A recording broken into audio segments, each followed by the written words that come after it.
And a very good evening, everybody, and welcome to Fairway to Heaven, right here on Philadelphia Sports Network, across all different social media platforms, Facebook, YouTube, Twitter.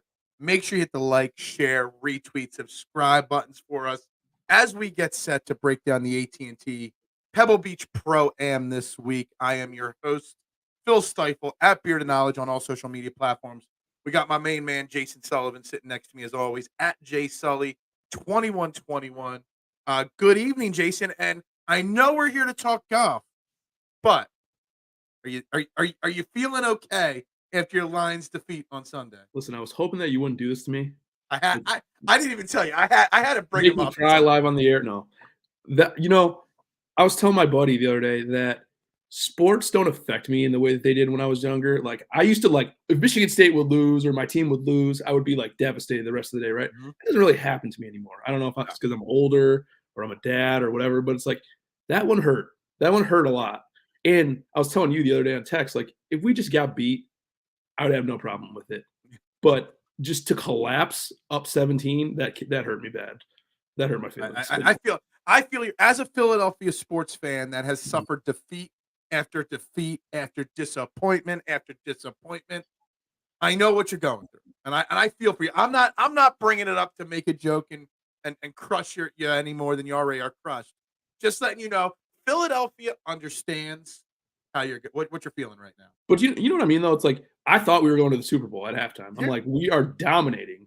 Mhm. And I thought there was no chance we didn't win. And we were texting back and forth, like, joking around. And I'm like, I'm going to be so stressed out. I didn't think I was going to lose the game.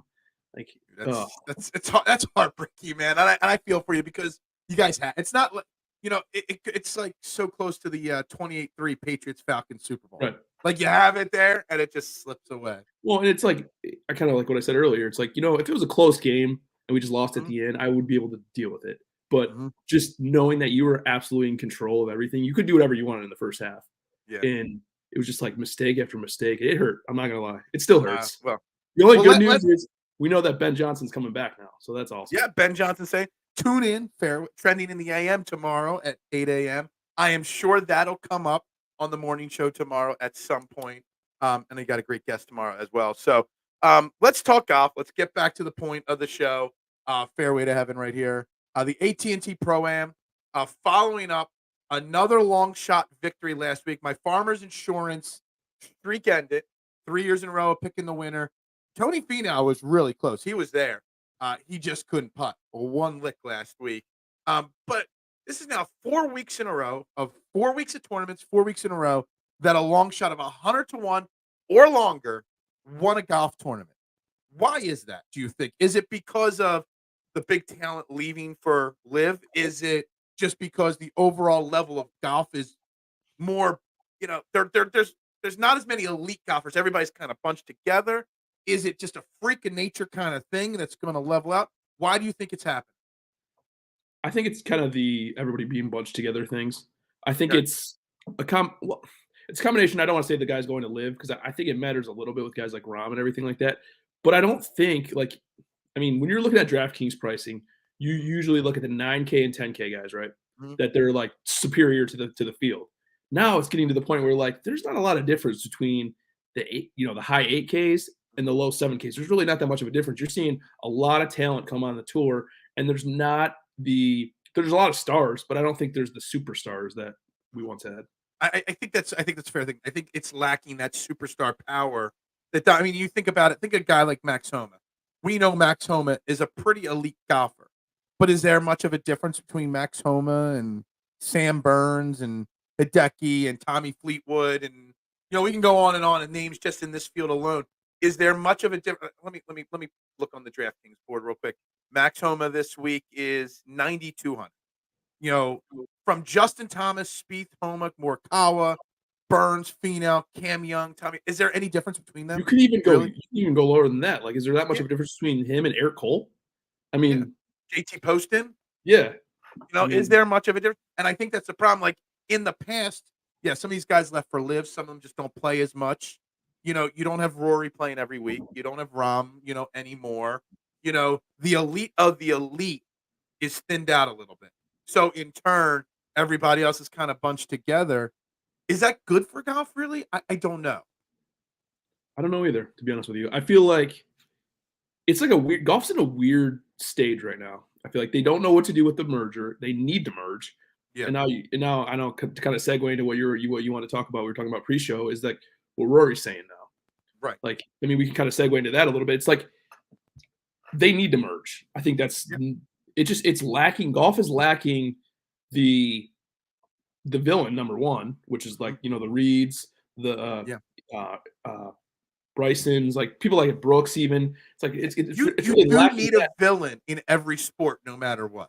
And there's a lot of parity when you like we said, like there's a lot of parity in the mid range. I think, especially right now. Yeah. So what he was mentioning with Rory was quoted as saying, he basically did a 160 or a 180 or whatever. I think life is about choices. I want to say Guys make choices to go and play live. Guys made choices to stay here on the PGA. If people still have eligibility on this tour and they want to come back and play or try and do something, I'm guessing he means play both, then they should come back. And I mean, I don't think it's hard to punish people. There should be no punishments. Obviously, I've changed my tune on that because I see where golf is, and I see that having a diminished PGA Tour and a diminished live is bad for both parties. So, Rory, this is the most honest we've heard Rory kind of speak on. He was the poster boy for standing up for the PGA Tour. He's kind of gotten screwed over big time by it. And this is the first time he's really spoken honestly about it. And I kind of respect him for being honest finally. But I also, it kind of sums up what some of the problems are with golf in general of all the tours, that it's too fractured, it's too split. I think Rory's really onto something, and you might start to see more of the big names that are left on the PGA Tour. Once Rory said it, now somebody like George Spieth or Justin Thomas or Max Homa, the guys that don't speak as much, they might speak up a little bit soon too. And I think the PGA Tour is one wave of live, defections or whatever you want to call it, away from being super screwed. I mean, what if Yeah, you see a wave that comes through that takes JT, Spieth, even Rory, like any of those guys? And look, Rory is probably the poster boy for this whole thing because, like you said, he came out, he was so vocal about it. They didn't just throw him under the bus; they ran him over like 20 times too. It's yeah, like exactly. he's salty, and I don't blame him. I mean, I would be salty too. And at this point, it's like it needs to merge. It's a Yep. watered down product, I think, for both. The funny part is, Live keeps getting better and better talent wise. Mhm. Nobody's watching still. It's not I pushing was the just needle gonna at say all. that. I mean, It's we're really gonna weird. talk TV and viewing of golf in a second, but I mean, just imagine you're saying like, is there a scenario where the PGA actually ends up like folding to an extent? Because you think it just I'm just thinking this. I'm spitfiring off the top of my head. Have not pre-thought this out. What if just say you say a wave? What if the next wave, say, is Rory McIlroy, Victor Hovland, the hottest up and comer on the PGA Tour, one of the biggest names young. Say somebody like Tony Finau. Say those three guys go before the Masters. Finau being super close friends with Rahm, who Rahm is already, pride Tyrell Hatton, away. Just say Rory, Victor Hovland. I mean, Finau's not as big of a star. He's more in that Homa group. So just say Rory and Victor Hovland. Say the two of those go. I mean, that's the last of your major star power right there. You're Yeah. screwed pretty much. And you said Homa too. I mean, I think I would almost put him in that category too. Aberg Yeah. too. It's like those guys that are stars or upcoming stars. I mean, like PGA Tour is so thin on stars right now, Yeah. and they don't have the superstars. There's a lot of like guys in that Max Homa, Cantlay, Schauffele range, but like they don't Yeah. have the Rom superpower or Scott. I mean, they have Scottie still, but See, the like, problem is they don't have like so I would put someone like Xander in the skill star power. He's got elite skill, but he doesn't have there's no person. It's not the we're talking personalities here. You need villains and you need heroes. You need the Tiger Woods versus Phil Mickelson. You need personalities to keep the casual golfing fan. The casual golfing fan, they don't watch rounds one, two, three.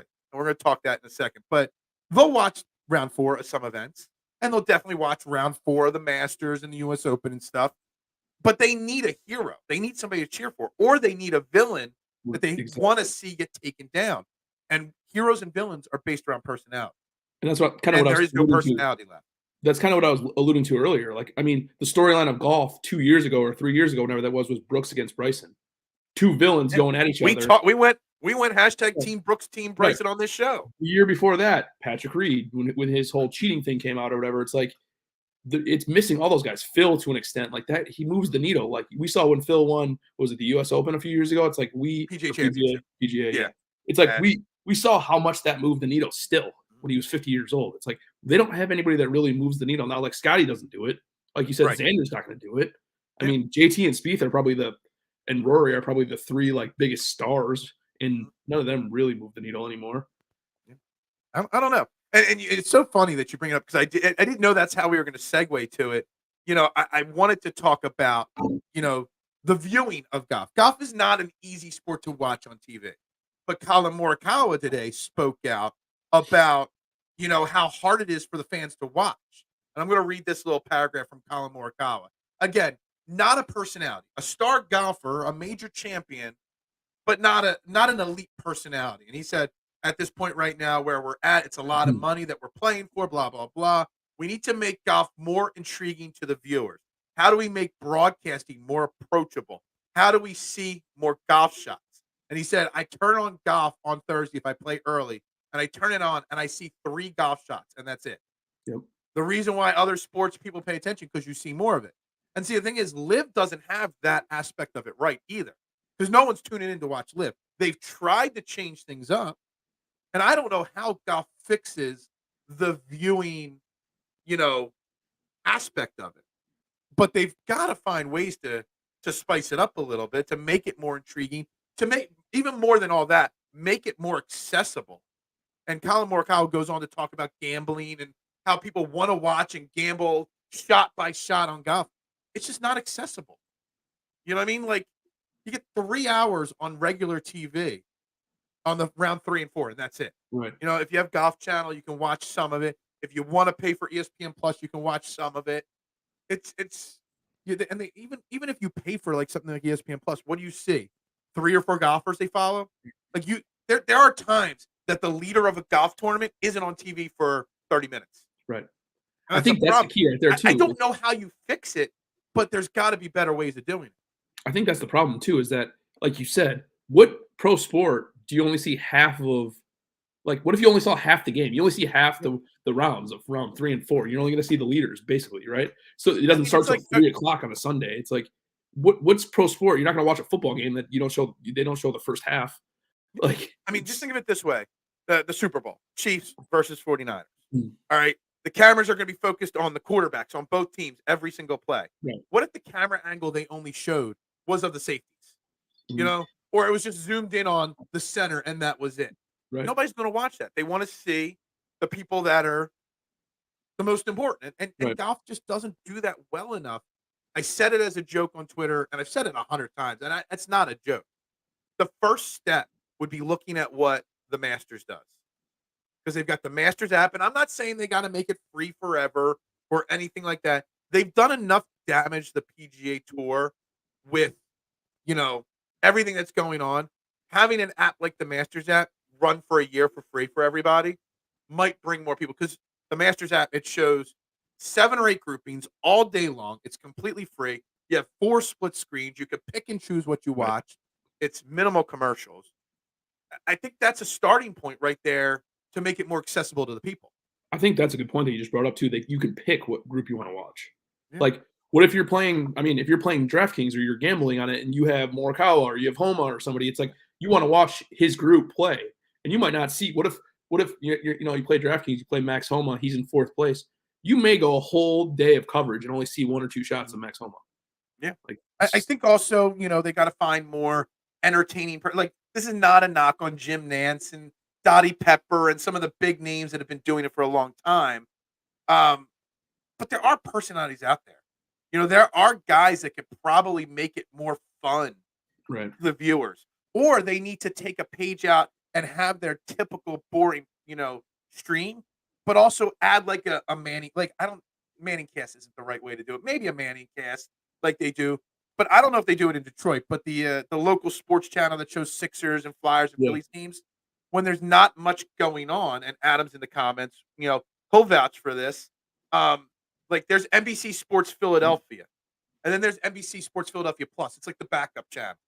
And when there's not much going on, They have the one broadcast of the game with the regular announcers, and then they got a bunch of local commentators talking gambling while watching the shots. So do a separate broadcast with Jonathan Coachman, who does some stuff for PGA Radio, entertaining personality. Give someone like him a channel and a service that's accessible to everybody, where you're watching the golf and talking about live gambling on it at the same time. Yeah. That kind of might hook the casual fan a little bit more. We could get the Nickelodeon feed. We could get the slime like I they don't used know to do about with the football. I'm Nickelodeon kidding. feed. I'm but, kidding. I know, No, I know. they need it. But they're at least football tries things. Basketball tries things. Right. Some of it works, some of it doesn't. We might not like how they've changed the Pro Bowl, but at least they're trying to find ways. And if it doesn't work, they move on from it. The NBA, they tried to do teams. It didn't work. They're moving back to the other way. The PGA doesn't try to do anything. It's like I kind of feel like the PGA Tour still just wants their 70-year-old grandpas watching, and that's it. And that they're not trying to bring in new viewers or young viewers or anything. So You brought up a good point too. I think with somebody like Coach or like somebody with personality, like it just lacks personality. Like yeah. I'm not saying Gus Johnson's the guy, but like imagine like the excitement level. Like you watch a Gus Johnson game and you just feel excited about it. Like imagine like somebody ripping it down the fairway and him just yelling pure. Like it's just I don't know. I mean, has there been outside of a few guys in the booth, like what's it? Paul Azinger moved on or whatever, and Nick Faldo moved on. But how much have they really changed? Right.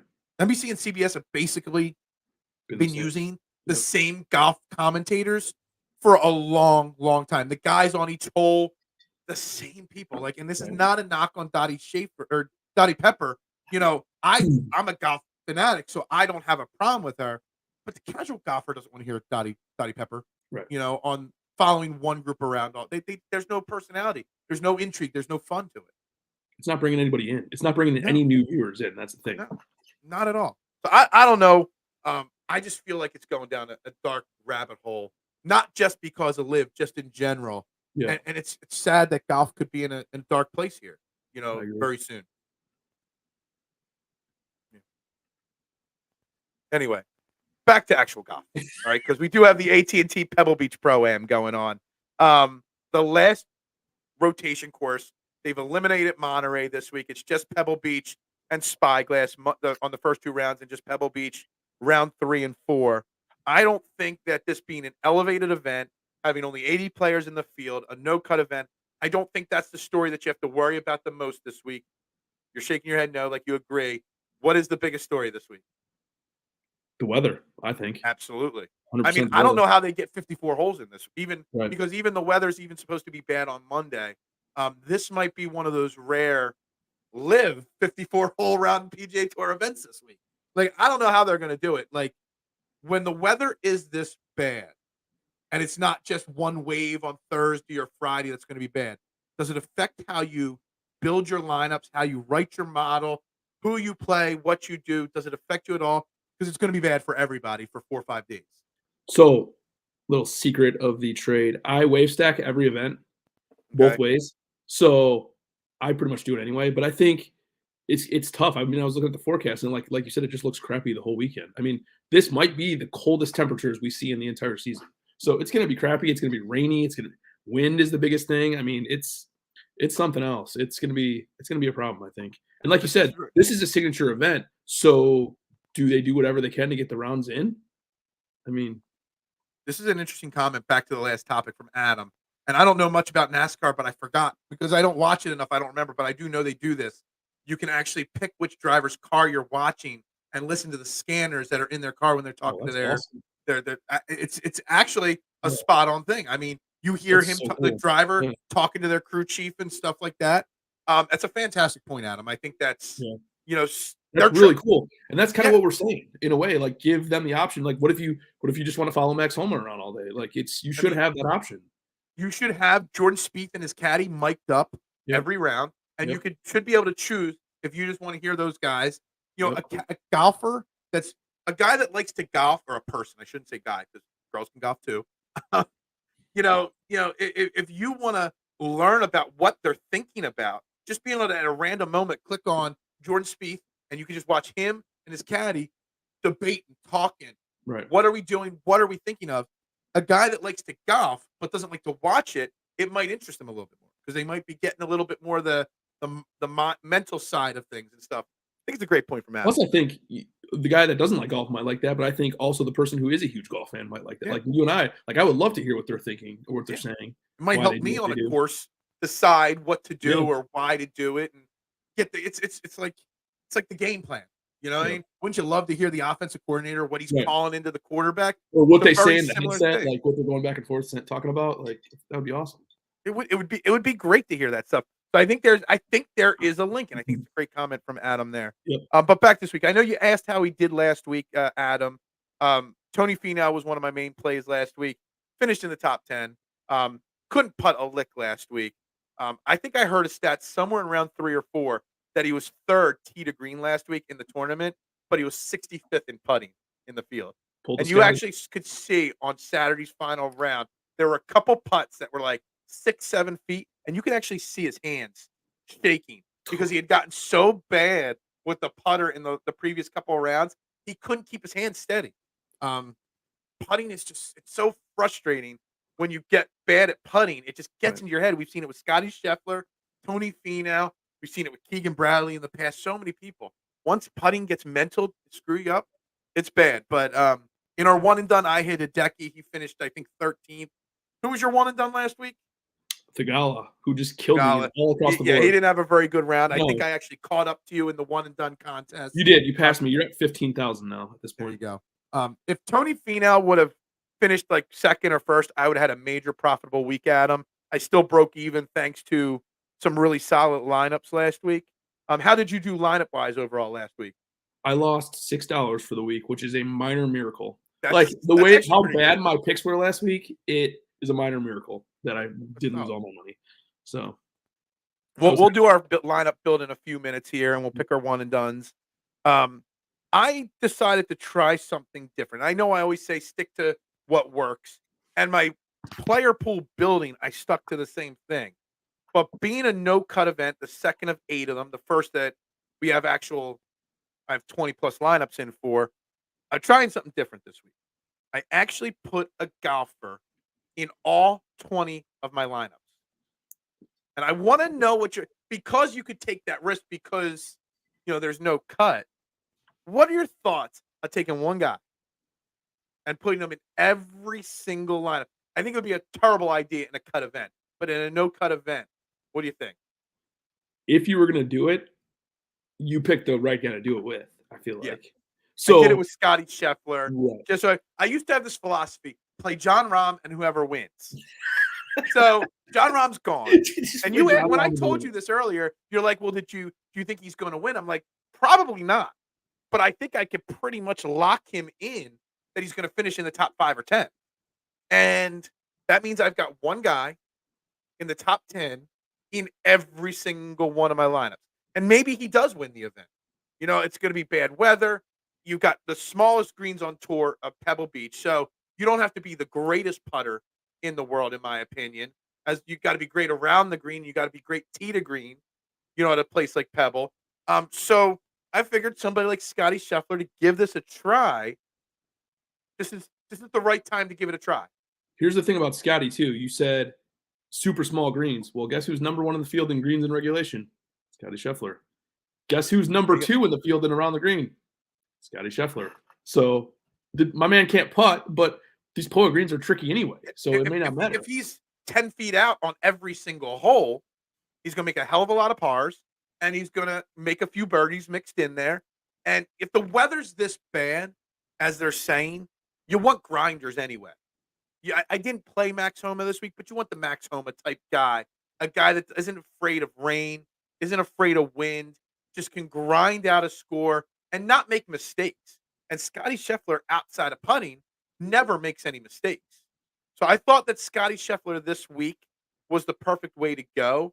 The only problem with that is it made building a player pool very difficult because he's 11,400, which I'm shocked he's cheaper than Rory McIlroy, honestly, this week. But it made it very hard to build lineups this way. And after Scottie Scheffler, my next most expensive player used is Sam Burns at 8,900. So it really, really did change things. And I did have to use somebody at a flat 6K this week, and I'd use a 6,200 person in my player pool. Not a lot, but I had to mix some of that in.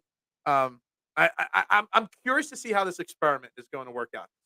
There's one person I think you can do that with on the whole tour, and I think it's Scottie. I would Yeah. not do it with anybody else in any tournament except Scottie. See, the thing is, and Mhm. I think I could do it with him and not worry about him missing the cut pretty much the entire season. But the problem is when you do that, it does make your player Right, pool tough to build. Like, I'm not going to use somebody at 6K even once right, in a cut event. right, Like, I use same as power. I put 4 clicks on him at 6K this week. I wouldn't be using anybody that's 6K in a 156 person field. right. And I don't know if I could have done this successfully. Last week I didn't play one person below 7,100 or something like that. I don't think I could have done all this Scottie Scheffler and avoided the 6K completely. Yeah, that's an interesting point for So sure. it's going to be interesting to see how it works out this week, but how I could try to do it if it is successful next week at Riviera, in a cut event. Think about how the shape you're gonna be in. Well, say Scottie wins. You have Yeah. 20 lineups with the winner in it. Like, that's And can I ask you a massive. question? Because let me refresh it again right now. So it's up to the date, fantasynational.com. Best model making tools in the business. Um, their ownership projections, it has actually gone up since the show started. It was 13.1%. It's at 13.6%. How is Scottie Scheffler in an 80-person field only 13.6%? Do you it's funny because I was gonna kinda ask you a similar question back a few minutes ago. Do you think people are just talking themselves out of Scottie at this point? Like, he's Maybe. kinda boring. Like, it's almost like Yeah. what people are doing with Xander at the moment. I mean, I know Xander's gonna be a little higher owned because of the price, but, like, Mhm. a lot of weeks Xander doesn't get super high ownership because I think people are just, like, tired of him, but it's like, when you look at his numbers, you're talking a top 10 every time he plays pretty much, and Mhm. Scottie's the same way. It's like, Scottie's floor is, like, 15th. Yeah. So I mean, I think it has to do with the price. I think if they would have had Scottie Scheffler at 10.5, if they would have had Scottie, because Rory's even lower owned projections.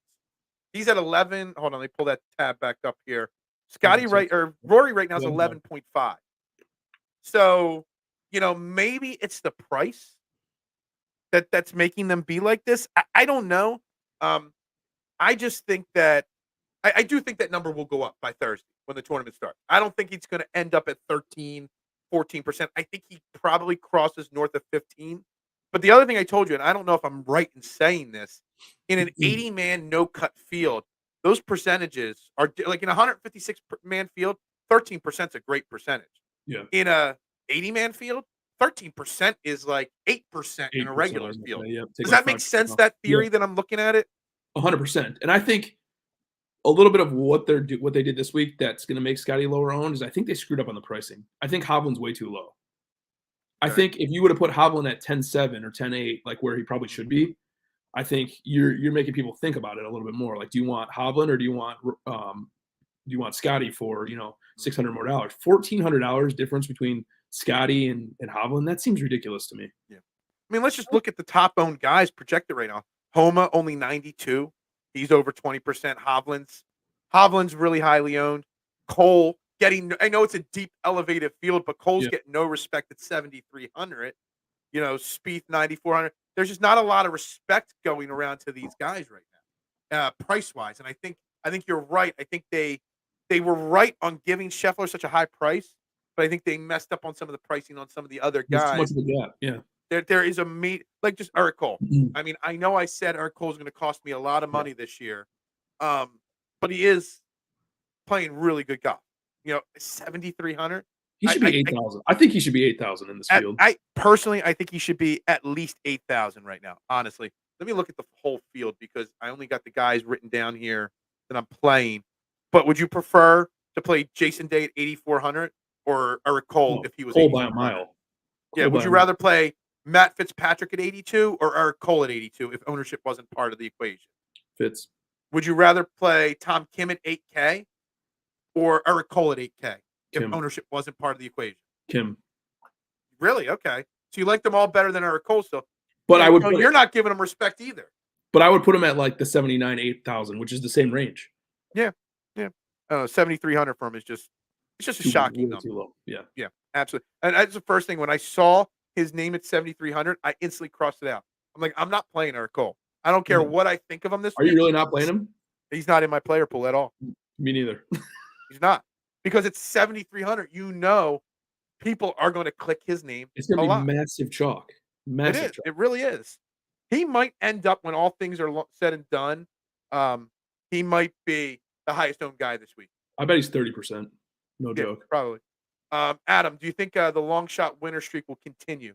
I don't think it will. I think at some point it's got to end. I just think with the weather this weekend, if this was going to be clear, sunny California skies and 16 or 18 under was going to win it, maybe it could have happened. But I think if the weather's as bad as they say, and that weather report could change from now till Thursday massively. You know what I mean? So it could change. Um, I did I think though the bet one long shot just I in think the case. PGA Tour desperately needs a star to win this week. Yeah, they That's do. They do. that's They my little really like do. you need to see like JT or Homa or somebody that's a big name win this Yeah, week. Scottie Scheffler. Scottie Scheffler. Yeah, You know, right. which I did bet Scottie Scheffler. I hate betting people golfers that are 8-1 and 7-1 because there's just not enough return on the investment. Um, or you have to make them your only bet and put all your eggs in that basket. But I agree, they do. I did bet one long shot just to get off track for a second. I did bet Tom Hoagie this week. He's playing really good golf.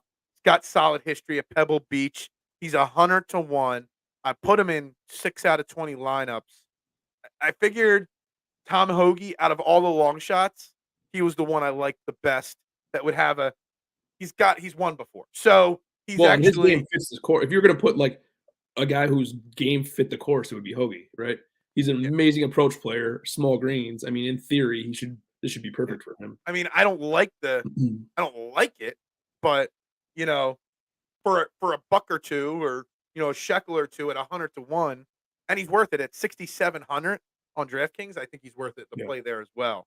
To answer his question, so outside of Scottie Scheffler, because obviously 20 out of 20 lineups he's in for me. So I can't really speak on anybody in the 10K or 9K range. Where are you looking since you're not an idiot like me and putting all your eggs in one person's basket this week? Well, you know what's funny is I was gonna text you earlier today and be like, I really like Scottie. I'm gonna play a lot of Scottie. Well, I did, but now I didn't play 20 lineups of Scottie. Yeah, Um, exactly. so I like Scottie a lot too. I'm not really turning over any new leaves or anything. I'm going Scottie and Hovland in the Okay. 10Ks. And then the 9Ks, I'm even more, I guess, passionate about this week. JT, Homa, and Ludwig Aber are my three favorite ones. I think you can build a lot of lineups this week, which I did, starting with JT and Homa in the lineup. Okay. Yeah, I mean, I started because when I did my favorites on Fantasy National, I didn't know I was going to go all in like this on Scottie Scheffler originally on Monday. I had JT and Homa start. I didn't have Aberg start, and I'm not sure why I didn't, but I didn't. But JT and Max Homa, if there's a way to do, DraftKings and not have ownership play a factor, Max Homa would be probably the guy I go 20 for 20 with this week. That's how much I like him this week. Mainly, I just remember his one win. I forget which tournament he won last year, where it was just raining nonstop, and he just grinded away at that win. And I just something told me about him. This guy knows how to play with the adversity in his face like that. And Well, he didn't even really play that well last week, and he still finished 12th, I think. Like, he yeah, really wasn't – he didn't have his A game at all, and he yeah, still finished 12th. yeah. So I do like Max Homa this week a lot. Um, you said stars, yeah. Did you say Rory? You said Scheffler or Hovland or JT need to win. I think Victor Hovland or Rory winning outside of Scheffler would be great for the game this week I think for sure. especially Rory. Yeah, Yeah, I think I think those 10K and above guys winning would be bigger than if even Spieth won yeah, or JT won. agreed. I love those guys, but they also are guys that could also almost fit into the villain category to an Right, extent. So they need a hero, right, not a zero, to win this week for right. sure. I agree with you on that. All right. So after that, you went with those guys. Because I went so heavy on Scheffler, I had to skip, like I said, the whole 9 and 10K range.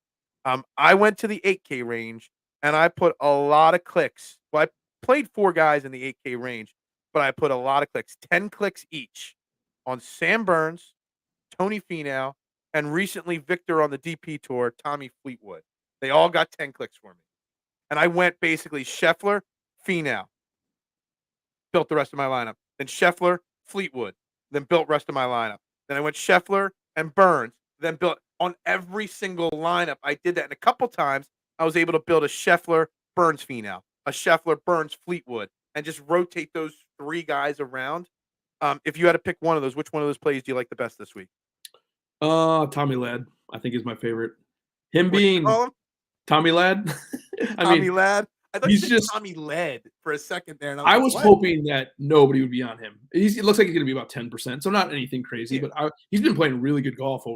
overseas, so I was hoping that nobody be on him. I think Fleetwood's definitely my favorite this week. I do like Burns too. Burns is in my player pool as well. And I don't know if this is gonna hold up at all because it seems very odd. Sam Burns right now on fantasynational.com is projected at Yeah, 4.8% that's wild ownership. to me.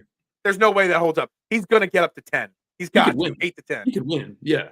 Yeah. So, Yeah. He could absolutely definitely yeah. win. Do you like any of the other names in that range though, other than Fleetwood and Burns? I like Fitzpatrick. I know that he's Yep. a little bit down, but Fitzpatrick I like a lot this week too. Yeah. He's a Fitzpatrick's a grinder type golfer for sure. Underrated. I think he's Yeah. underpriced. I mean, 8,200, Yeah. you're talking a major champion and a Yeah. dude that could easily win too. So Yeah. I think he's underpriced. Absolutely. And I like Hideki too. Hideki, you say Fitzpatrick. Hideki didn't have a great week last week, but he still had a solid week, top 13. He's another one of extremely underrated. When he's healthy, he's a top tier golfer. He's just not always healthy. So you always got to Last worry about that. He was the last player out of my player pool because I had too many in the 8 case. So Okay. he'll probably Gotcha. win. He'll probably win. Gotcha. All right, dropping down to the 7Ks and below. I know you're a fan of the Postman.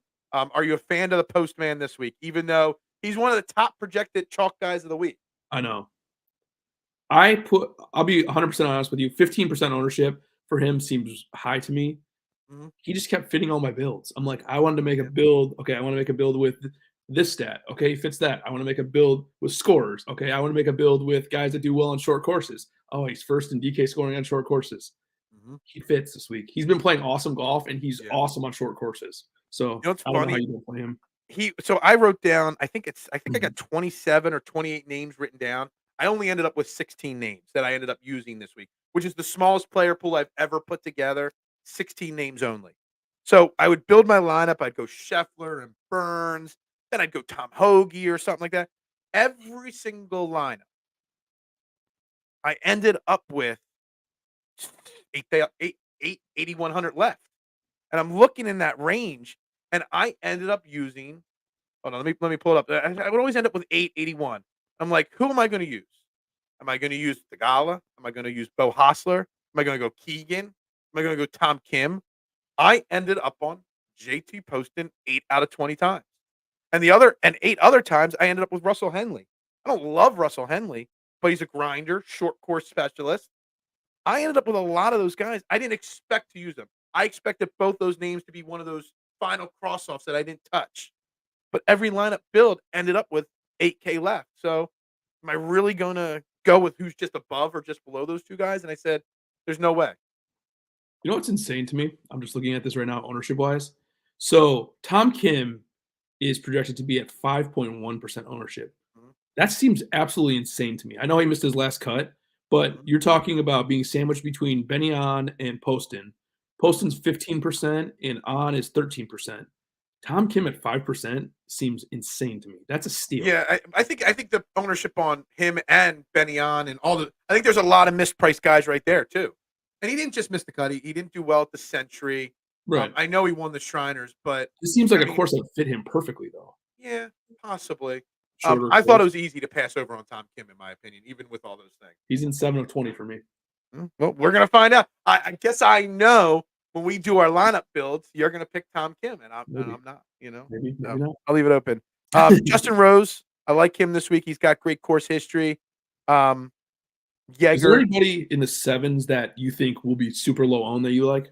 Because I think a lot of guys are gonna go the same. I think you're gonna see people go to Hostler, Adam Scott, Denny McCarthy, mhm. obviously Cole.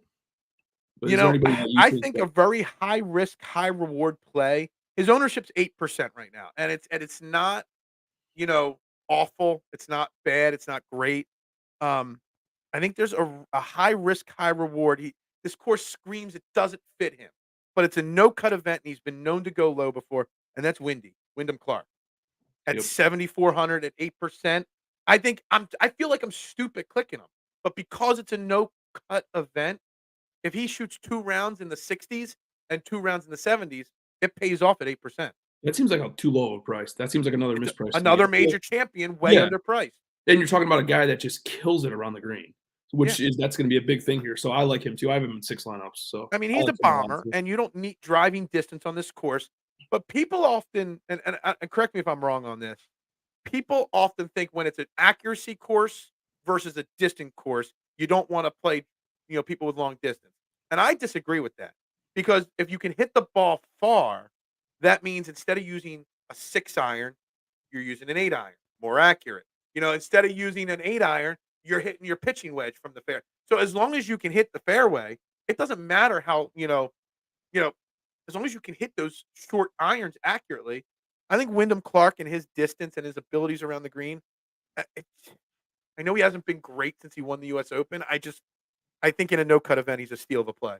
This is also a week where driving distance is misleading because this is a less than driver course. You're gonna see the average driving distance here is like 270 yards. I mean, it's Yeah. short. People don't hit driver off the tee, so it's a whole different ballgame. So, yeah, But, I think this is all right, so off the tee, Justin Rose Mhm. might have to use his 3-wood. Wyndham Clark might be able to tee off with a 4 iron. Yeah, Who's gonna be more accurate off the tee with a right. 3-wood or a 4 iron? You know what I mean? Yep, Those 2 golfers are a bad example because Rose always hits the fairway, but the theory behind that is what I'm trying to get at.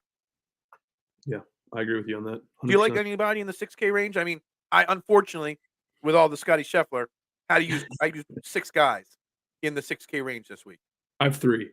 Okay. I'm not gonna dip into the 6K a lot. I have Montgomery, short course Uh, guy, a lot of I do birdies, too. like him. Emiliano Grillo is intriguing to me. Is that one of your guys? No, but Oh, I do like Grillo. Normally, he, I'm a fan. When I can get a cheap price on Grillo, I'm normally a fan of him. cheap But I price, just tried to be different this week. no ownership. I like that. And Mhm. then Ben Griffin's the other one. I think Yep. good iron player, not good off the tee at all. So I feel like Mhm. this can fit him pretty well too. Yeah. No, I mean, that makes sense. I took a lot more risks than I normally do. Obviously, I used Montgomery as well. Same reason as you. I already told you Tom Hoagie's my guy, for my long shot when Adam asked that question. I used Lucas Glover, and then I took 2 long shots here. 6,200 Matt Kuchar. He hasn't been good recently here, but in the past he's had really good success at this event. Um, Same as Power. I mean, he's in the last 5 years, he's got over 20 strokes total gain in this event. He's got really good course history or tournament history in this event, and at a flat 6K, I said, "Why the hell not?" This is the thing with the no cut, I feel like I'm taking more chances, but realistically, am I? When I've got 20 clicks on Scheffler, 10 on Burns, 10 on Finau, am I really being that risky by throwing 4 power lineups in there? Right. Am I really being that risky with, 5 Lucas Glover lineups? Is it really as risky as I'm thinking it is? I don't think so.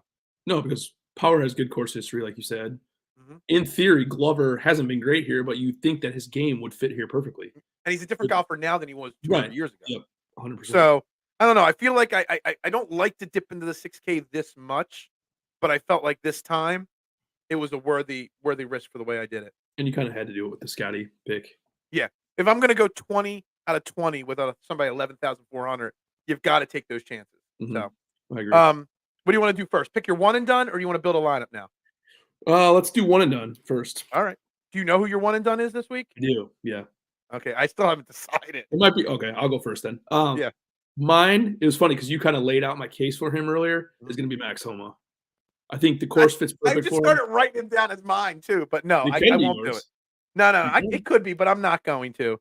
I was thinking about Max Homa because he's not in any bets, he's not in any lineups, but he does make sense, and if ownership wasn't involved, I'd play. I will say before I pick it, um, what I did do this week, I normally have X amount I bet on golfers, and if you're a bettor, and I know Adam loves to bet, I only bet 80% of my budget because of the weather.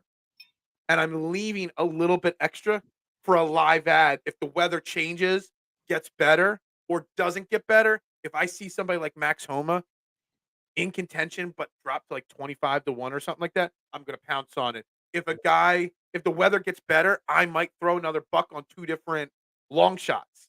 You know what I mean? Who could, charge up the leaderboard on Saturday or Sunday. I think it's a smart thing for a bettors this week with the bad weather to kind of Hmm. hold back a little bit and wait to see how the weekend plays out. Just a little betting advice that I would want to throw out there. Yeah, I like that. Yes, Should we make John some Cena. lineups? I can see you, John Cena. All right, so I'm gonna go with my other one and done that I was Oh, yeah, gonna you say gotta get one Max of them Homa, first. Sorry. I got but carried away. but what's that? I was gonna say I said, "Let's do lineups," and I got Oh carried no away. no. So you All just right, do so one. I'm gonna go Tom Hoagie as my one and done. Hollywood hoagie. As a long shot, I'm gonna waste my one and done on Hoagie this week. So all right, so I like that. All right, so let me share screen here. Where is it? Present, Should we make some share. lineups?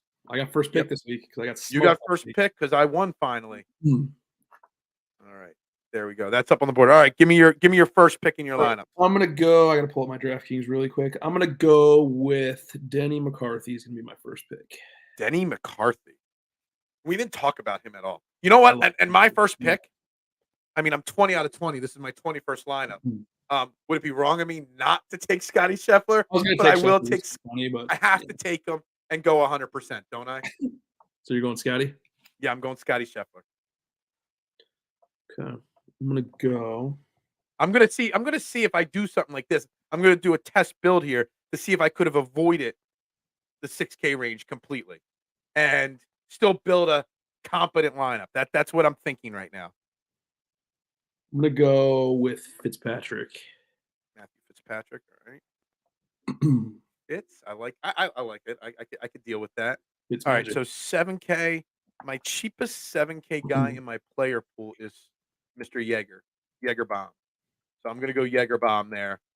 He's gonna keep his no cut or made cut streak alive this week. There's no cut. I'm so funny. You know what's funny? I think this might be the first time that he's been in a field that I'm not playing him Yeah, ever. I know you're a big fan of his. I love him. All right. All right, I'm gonna go with my man. I'm gonna go Adam Hadwin. Adwin. We didn't talk about him this week. Did you notice my theme? Good putters. Yeah. See, I just said putting's not as important this week, and here you go, picking all putters. Which is Hold funny on, we 'cause I got haven't we got seen a most of question them. here from Mike M 1975. How about Hodges? Power has been awful. Let me pull up Lee Hodges. I just like Power power. has Just so been Mike knows, I like Powers this week because of his course history and his tournament history. He's been good here. You got anything on Hodges Lee hasn't been Hodges this great week? either, really, to be honest with you. I mean, I don't know about here, but Lee Hodges is also a flat 6K. Um, Let me pull it up. Hodges missed his only cut here, or missed He the missed cut, his his only shot last two here, cuts in general too. and a 57 at the Century, which is almost last. Yeah. So yeah, almost last place at the Century. Yeah. Hold on. You said he. I think there's more talented guys for not even that much money. I think if you want to stick to that range, I think Smalley, Yeah. Mav McNeely, he's going to be chalky, but Mav McNeely and Hubbard, Yeah. I think I would go with. Hubbard and Smalley were both like last crossouts for me. I went Kuchar and Power instead, but I could have easily gone Smalley and Hubbard without a concern. Yeah. I also liked Sam Ryder down at the flat 6K number this week. He just didn't end up getting a click this week. He That's hasn't it. been great, but he's a guy that can go low, so I wouldn't hate that in a no cut. Like I said, and just so you know, Mike, like this is totally different. I don't ever only pick 16 golfers. Like I just, in a no cut event, it's a perfect time to try to test different theories out, in my opinion. So, all right, so you went Hadwin with your third pick. I'm going to take another shot at somebody that's boom or bust this week, and that's Wyndham Clark. So Good pick. I'm trying to build this without a 6K guy in my lineup. So those three put me at 7,900. So I'm liking how that does for me. I'm gonna go Homa. Homa, okay. I was gonna see Mhm. if I had enough left to get Homa, but no, didn't do it. Okay. I'm gonna keep it with this 7K. See what my last. I'm gonna try to get it as cheap as possible, so I can have a solid pick with my last pick. So we're gonna go Justin Rose with my next pick. I fucked up. I had a strategy and I fucked up. That's all right. Oh, I love it. I'm gonna go. So you went Rose. I'm gonna go JT. JT, Mhm. easy for me to write down. JT, all right. That's my favorite. I know I said this earlier, but I'm gonna kind of emphasize it again. Building lineups with Homa and JT in it is my favorite thing to do this week, by far. I'm just putting in names here just to see what what it puts me at left-wise. I just wanted to do a quick test. All right. So we are going to go with Russell Henley with my next pick. Russell Henley. I What don't do you think have I've now? ever used Russell Henley 9 What do you times have for in a single salary? week. What's that? What's your salary? I'm sorry, I can't see that. So after Russell 86? Henley, that leaves me 8,600 for my last play. Okay, I'm gonna go Tom Kim. I was just going to ask you, what do you have left? I have 8,200. All right, Tom Kim. It's kind of what we were saying earlier, like always being in that 81, 8,200 range. Yeah, it's kind of a tough spot to be in sometimes Right. because the difference between a 7,900 golfer and an 8K golfer normally there's a big gap normally there. This week not so much, but normally there's a huge gap there. All right, so my last pick, not going to use Tommy Fleetwood, who I've used a lot this week. I'm going to go one down there to Mr. Hideki, who only got 6 clicks originally, so I got to get him a 7th click. So that's my final. I got Scheffler, Yeager, Clark, Rose, Henley, Matsuyama. And then I have Denny McCarthy, Fitz, Hadwin, Homa, JT, and Tom Kim. Okay. All right. And this lineup build locked in right now, officially locked in, is brought to you by Fantasy Golf Pod. Chad and the crew over there, Fantasy Golf Pod, they do their shows normally on Wednesdays at approximately 4 o'clock in the afternoon. They do great work. Love them. Try to get Chad on sometime later this season to do a fairway with us.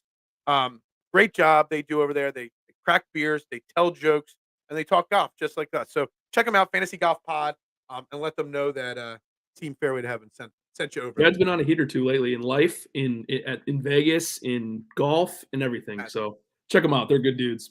There you go. I love it. So shout out to them. Shout out to Fantasy National, our other sponsor on this show. I've made 5 bets. Like I said, I've pulled it back to leave room to add a live bet. I've already mentioned I've got the Tom Hoagie 100 to 1. I've got the Scottie Scheffler 8 to 1. I also bet Hideki again this week 55 to 1. I think he was close last week. I really think Hideki could win this event this week. I really wouldn't put it past him. I bet JT Poston. I don't even think he can win it, but I just saw 55 to 1 and I couldn't pass it up. And I bet Tony my betting Finau and Decky 2 weeks in a row. I just feel like they're both so close to winning. So I bet both those guys. So those are my 5 bets. Have you made any bets yet this week? I have not, but if I were going to, I have a couple that are a few in mind. I would go JT at 22 to 1. I like that one. I think he's going to finish top 5. I think this week. Aberg 28 to 1. I like him this week too. And then that's one I wrote down originally. That's one of mine. I'm going to watch and see how the weather plays out. He's a guy that almost made the pool, of betting, but I've got that extra money just in case. All right, I have 2 more. I lied. I thought I only had 1 more, but I have 2 more. I like Fitz at 35 to 1 and the Postman at 40 to 1. I got the Postman at 55 to 1, so I'm happy. I know. Doesn't that just annoy you when you see somebody post odds and they bet and you're like, damn it, I missed that number. Like, it gets me. So, like, I don't always have time to get, my research done and my choices done as soon as odds drop. You know what I mean? I don't like to bet early. I like to do all the research and like kind of see my player pool and then bet, but that's kind of screws me in the long run. So I did do a fun little parlay as well, and I'd love to know your thoughts on this. Okay, it's almost 53 to 1. Okay, I only bet $2 on it because it's a 6-leg. Parlays are so hard to hit to begin with, and 6-leg ones are near impossible. I bet 3 golfers to finish in the top 20 and 3 more golfers to finish in the top 40. And it pays 53 to 1. My 3 golfers in the top 20, one's a lock in Scottie Scheffler. I think kind of Tommy Fleetwood's a lock to finish top 20. He never finishes outside the top 20. And Sam Burns in the top 20. Okay. So Scheffler, Fleetwood, Burns, top 20. And I parlayed that. Keep in mind, everyone, when Phil's saying this, there's only 80 golfers in the field, too. Yeah, so exactly. So I picked 6 golfers to finish certain places out of 80. So then I parlayed this. So the 3 guys I picked for top 40, I picked Tom Hoagie for top 40, which I bet him to win, and I think he's, really good chance. But I put Tom Hoagie in it. I put Powers in the top 40. I keep saying Powers. It's Power. I don't know why I keep saying Power. So I put Power in the top 40. And this is the one that'll probably, if any of these doesn't work out, this will probably be the one that doesn't work out. I put Matt Kuchar in the top 40. to stretch because Matt Kuchar's not been great lately at this course, but does have the past history. So I picked 6 guys, 3 guys to finish better than half the field, and 3 guys to finish in the top 25%. 53 to 1. Who breaks that? Is it Kuchar that kills that one? Or is there someone else that you think could kill that? Nobody, you're catching it. Yeah? Dude, I would be happy as a pig. I'd be very happy if that hit. Really, really, really would. Oh man. All right. Do you got anything else that we missed this week? Why do I have this written down? I don't remember why. I know we were joking in a text message. Why did I write shots gained shirts? Oh. I don't even remember what the joke was, but I wrote down the new stat for PGA Tour is shots gained shirts. Because I said to you yesterday that I was talking about guys that are good on short courses, and I mistyped and I put shirt courses, and you're like, well, yeah, you got to wear a shirt at Pebble, and then there you go. So I remember it being much funnier than that, but I guess it wasn't that funny. I have it written down here, and I don't even remember why. My mind's shot. I don't know what's going on half the time. Anything else you got going on this week? Anything else? I know you're licking your wounds. We'll throw a little Super Bowl prop bet or betting into next week's show a little bit. I'm not even watching the fucking Super Bowl this year. Sorry. I mean, sorry for the F-bomb sponsors, but whatever. I'm just kidding. I'll be watching out on the YouTube thing, so it's okay. I mean, I'll watch the Super Bowl, but I'm not hyped for it. So, it's the boring Super Bowl. You know what I mean? It's the same. I was looking forward to the T Swift Eminem Super Bowl, but yeah, I would have loved to see. Remember how they used to do the celebrity death match? Yep. On MTV. Just because of if they were both in the Super Bowl, you could have done a new celebrity death match with the two of them. That would have been pretty funny. Did you see Eminem? I don't know if you saw this. Did you see Eminem? You get annoyed by all the Taylor Swift stuff? No. Neither do I.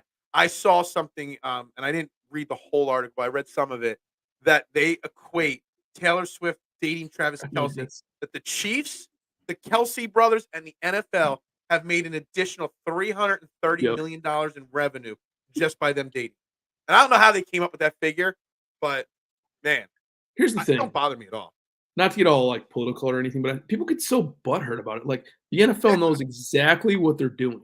You think that showing her is the choice of like CBS or whatever channel they're playing on? No, the NFL is telling them to do that. They know what they're doing. The website tracked how many minutes she was on the TV screen during the championship game. The whole game, counting the celebration.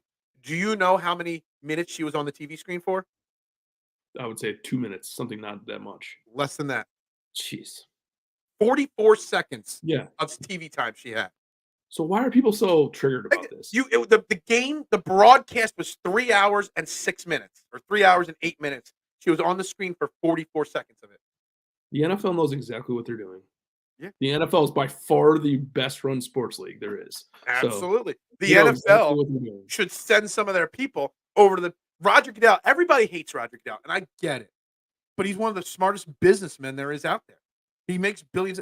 If I was Moynihan or Rory McIlroy or someone involved with the PGA Tour, I'd be calling Roger Goodell. And can we just lock in a room for like 3 days and just talk about ways to make the PGA Tour better and try to pick his brain, because the guy's smart. The guy knows what he's doing. It's so funny too. It's like for years and years and years, the Lions have sucked, right? Obviously. Yeah. Everybody has complained for 30 years. Why do the Lions have the Thanksgiving Day game? That doesn't make any sense.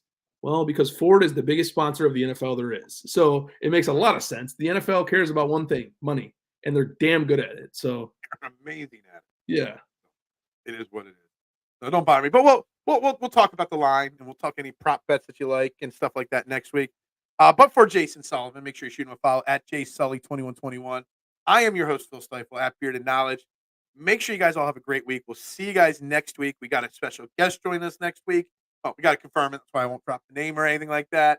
We got to figure all that out. But next week, I think next week's Genesis, right? No, next week is Waste Management, Super Bowl. Oh, yeah, Super Bowl is next week. So it's Waste Management, then Genesis the week after that. Yeah. We're in a heart of great golf tournaments right now. This is a great time of golf season, yeah. It really is. It's the middle boring season of NBA and hockey. Baseball hasn't started. Football's wrapping up. It's golf season. So it's a great time. Everybody have a great night. For Philadelphia Sports Network and Jason Sullivan, I'm Phil Stiefel. We will talk to you guys next week, same time, 9 p.m., guys.